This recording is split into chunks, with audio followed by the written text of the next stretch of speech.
In medicine, the gut is given very little attention. In my opinion, this is a big mistake.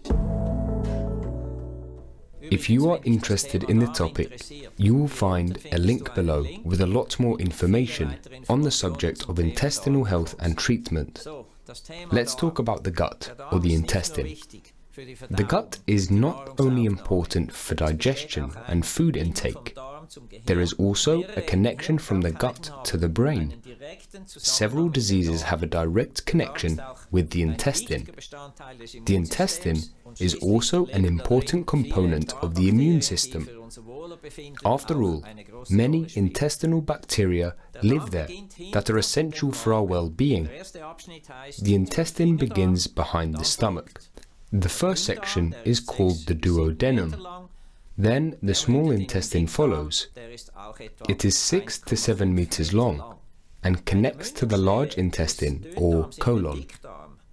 It is also about 1.5 meters long. At the point where the small intestine joins with the large, there is an end. The part is called the cecum. This is the actual appendix. Speaking of the appendix, this tail, this ending of the cecum, this is what gets removed when you have an appendicitis, and not the actual appendix. The inner surface of the intestine has an area of about 400 square meters. This equals about 2 tennis courts. We need this huge area so that our food can be well absorbed into the body. When we eat, we first crush the food with our teeth. Then it gets into the stomach, where the first enzymes are already there to break down the food. And in the small intestine, more enzymes break down our food to larger molecules, a glucose molecule or an amino acid. These are then absorbed through the mucosa of the small intestine into the blood. Now, I mentioned that the small intestine is 6 to 7 meters long. Where do these 400 square meters of surface come from? The intestinal mucosa consists of villi. You can imagine a field of corn in the wind. This is what it looks like when you look inside the intestine. And these massive amounts of villi significantly increase the surface area. In addition, small cilia sit on top of each cell, which further increases the surface area. So, we need these 400 square meters so that our food can be broadly distributed and absorbed into the body. I also mentioned the microbiome.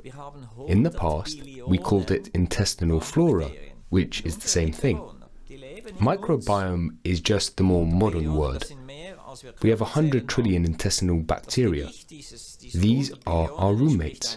They live inside of us. 100 trillion. That's more than our body cells.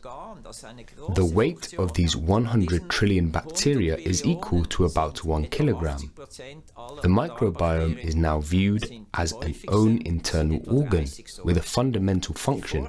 Out of these 100 trillion intestinal bacteria, about 80% consist of the most common 30 varieties. Research has detected about 3,000 different intestinal bacteria types. These have been proven. Just a few years ago, we knew of only about 500 to 1,000. Gut or microbiome research worldwide is finally speeding up. New data is coming out all the time to help us in our medicinal field.